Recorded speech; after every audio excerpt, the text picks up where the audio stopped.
Mobile से निकलने वाला रेडिएशन आपके लिए घातक हो सकता है, लेकिन क्या आपको ये पता है कि आपके पास आसपास सौर कॉलोनियों में यहां तक कि घरों की छत पर सिर उठाए खड़े मोबाइल टावर कितनी और किस तरह से रेडिएशन सर्जित कर रहे हैं?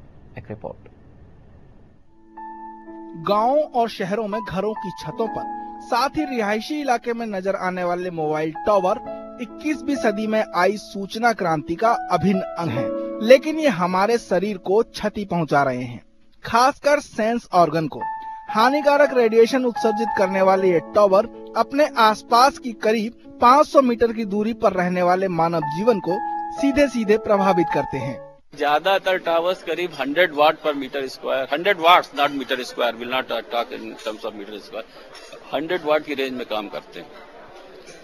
तो सिग्नल ज्यादा दूर तक जाए, इसलिए ज्यादा से ज्यादा 30 से 100 वाट तक के बहुत से टावर, कोई 30 पे कोई 100 है, तो बहुत बड़ी रेंज है जिसपे काम करते हैं। मोबाइल के टावर से निकलने वाली ये रेडिएशन आम आदमी के नर्वस सिस्टम पर सीधा प्रभाव डालती है, जिससे सीधे सीधे प्रभावित होता है आपका दिमाग, और दिमाग के प्रभावित होने के साथ इसका सबसे ज्यादा असर पड़ता है इंसान की प्रजनन क्षमता पर। यहाँ तक कि इससे प्रजनन शक्ति खत्म हो जाने का खतरा भी हो सकता है। अगर कोई आदमी 4 घंटे से अधिक मोबाइल पे बात करता है तो उसके स्पर्म काउंट में 30% का रिडक्शन हो जाता है। तो एक तो ये देखिए कि फर्टिलिटी कम हो जाती है।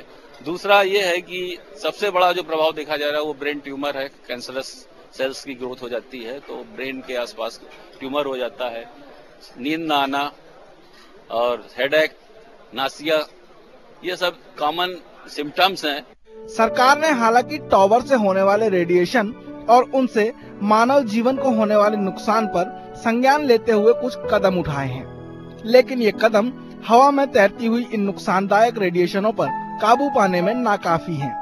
आने वाली नस्लों को तकनीक के इस दुष्प्रभाव से बचाने के लिए पर्यावरण को साफ सुथरा बनाए रखने और साथ ही इकोसिस्टम को सहेज कर रखने के लिए सरकार को और कई कोशिशें करनी होंगी। सरकार को इस तरह के टावरों को रिहायशी इलाकों और स्कूलों से दूर बनाए जाने के लिए न सिर्फ कड़े कानून बनाने होंगे, बल्कि कठोरता से उनका पालन भी करवाना होगा, जिससे आम आदमी की जिंदगी पर बन आए खतरे में कुछ कमी हो सके। जितेंद्र सिंह, S1, दिल्ली।